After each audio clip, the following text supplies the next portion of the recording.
Iya. Ya. SMS selanjutnya dari 0276. Selamat malam, saya punya suami, kami udah punya anak. Saya nggak suka ada orang lain tinggal di rumah saya. Tapi suami saya malah angkat anak yatim gitu. Jadi gimana saya harus bersikap, sedangkan saya nggak suka ada orang lain? Begini Bu, di dalam rumah tangga kita harus menyatukan dulu satu tujuan. Iya. Kita melihat suami ini tujuannya mulia atau bagaimana. Kalau tujuannya mulia, sebagai seorang istri sewajarnya kita mendukung suami. Nah memang saya tahu waktu ibu mendukung kerinduan hati suami, ada hal-hal yang membuat ibu tidak nyaman.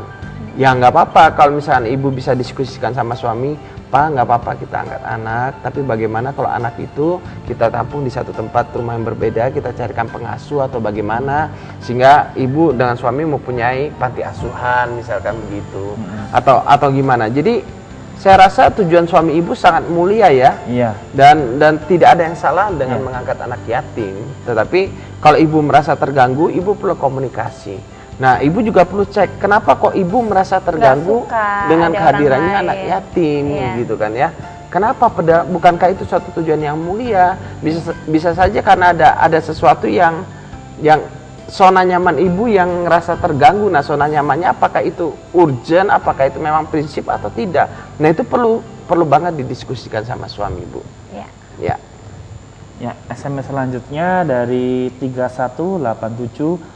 Saya Rina, punya konflik batin setiap ketemu sama adik ipar selalu emosi atau naik darah. 2 tahun satu rumah dia terlalu cuek, tidak pernah mikirin biaya hidup. Dengan kita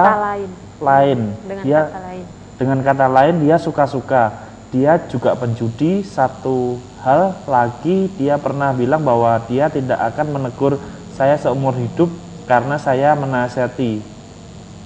Memang benar sampai sekarang dia tidak pernah tegur saya. Gimana biar saya tidak emosi setiap kali bertemu? Ya, jadi ketemu sama adik ipar ya. Adik ipar.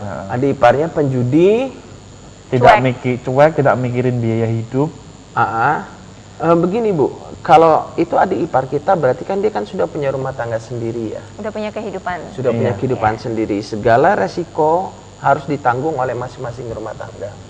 Nah, apalagi kalau dia merasa ibu terlalu ikut campur di dalamnya gitu kan ya, sehingga akhirnya dia berkata saya nggak mau ngomong lagi. Kenapa? Karena saya yakin dia memasang satu tembok pertahanan. Orang-orang yang kalau misalkan orang berbuat salah dan dia selalu disalah-salahin terus-menerus, itu akan otomatis dia akan membangun tembok pertahanan. Makanya sebenarnya menghadapi orang yang berbuat salah, penjudi, pemabuk, mungkin orang yang selingkuh, itu bukan dihakimi terus-menerus. Kenapa? Salah-salahkan terus gitu, kalau Pak, ya? salah-salahin terus-menerus, dihakimi terus-menerus, dia tambah stres, dia tambah jadi. Nah, bagaimana cara menghadapi orang seperti itu? Menghadapi orang seperti itu dibutuhkan satu penerimaan, dibutuhkan satu kelegaan. Oke, kamu judi, kenapa sih kok judi? Gitu kan ya. Jadi diterima dulu sampai yang bersangkutan muncul rasa percaya kepada kita, baru kita bisa ngomongin dia. Kalau orang nggak percaya sama kita, kemudian kita ngomongin, pasti mental, pasti efeknya malah seringkali nggak bagus, menjauh, merusak hubungan. Nah, makanya kalau dia memang gak mau ngomong, ya ibu tenang saja dulu. Yang kedua, kenapa kok ibu selalu emosi? Memang dia punya rumah tangga sendiri. Mungkin karena adik ibu adalah pasangannya dia, mungkin gitu kan ya.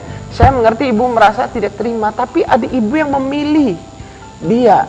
Otomatis resiko adik ibu seharusnya sudah tahu untuk berumah tangga sama dia. Beda kalau mereka datang kepada ibu meminta nasihat.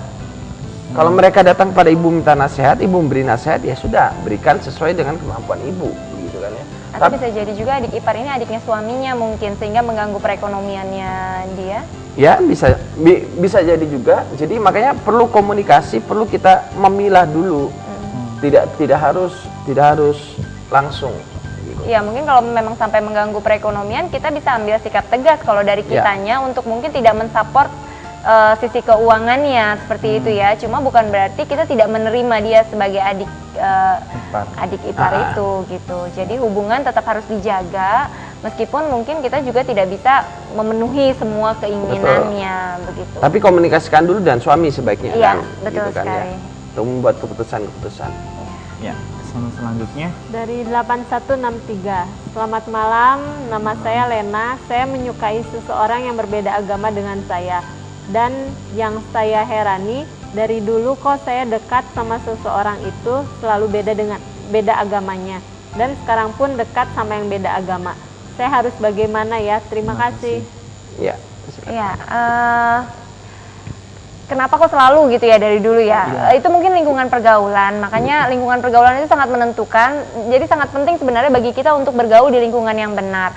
Kalau Anda ingin mencari pasangan yang satu agama, ya carilah di tempat yang benar gitu, carilah di tempat yang tepat. Misalnya aktiflah di rumah ibadah ya, gitu di kan. organisasi-organisasi keagamaan, mulailah ikut ambil bagian di dalamnya supaya banyak kenalan di lingkungan itu sehingga dapat pasangan yang satu keyakinan. Karena apa, pasangan berbeda keyakinan ini juga akan menimbulkan banyak masalah nantinya ke depannya, mulai dari cara menikah, nantinya mau menikah dengan cara apa, kemudian nanti kalau punya anak, anaknya mau dibesarkan dengan cara apa.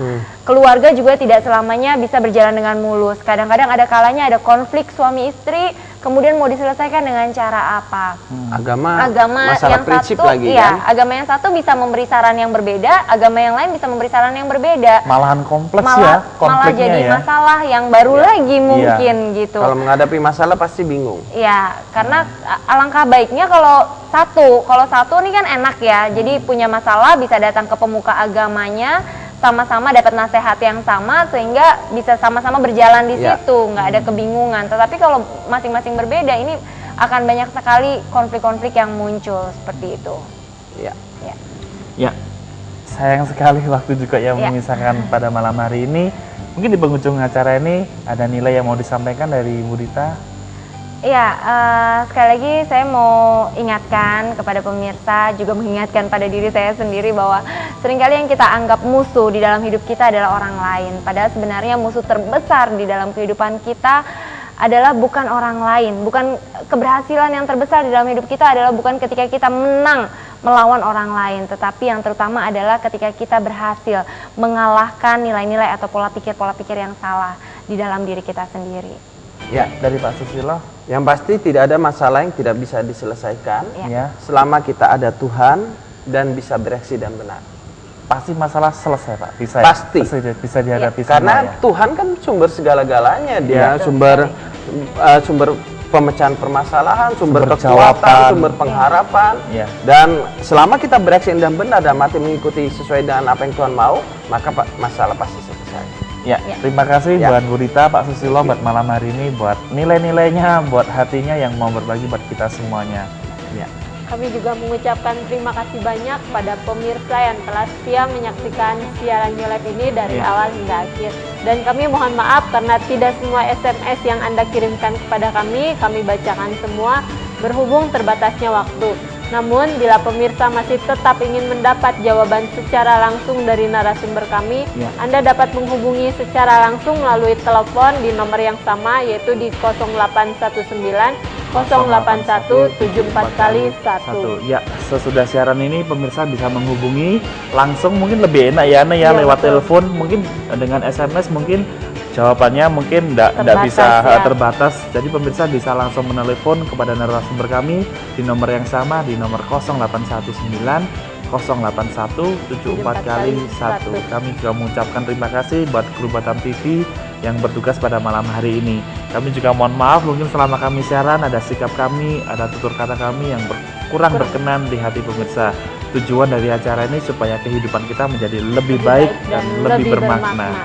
Ya pemirsa, Anda juga masih tetap dapat menyaksikan siaran ulang New Life yang kemarin-kemarin. Anda bisa bergabung dengan kami di akun Facebook New Life spasi Batam TV. Anda bisa menyaksikan siaran kami yang minggu-minggu kemarin. Ya pemirsa, kami juga punya kabar gembira ya. Ya, setiap Senin jam 9 sampai jam 10 malam kami ada siaran namanya Juan Sharing bersama New Life di Juan FM 103,2 FM. Ya, mungkin yang Anda kurang pada malam hari ini Anda bisa bergabung kami di sana, Anda bisa curhat, Anda bisa cerita, Anda bisa menjadi teman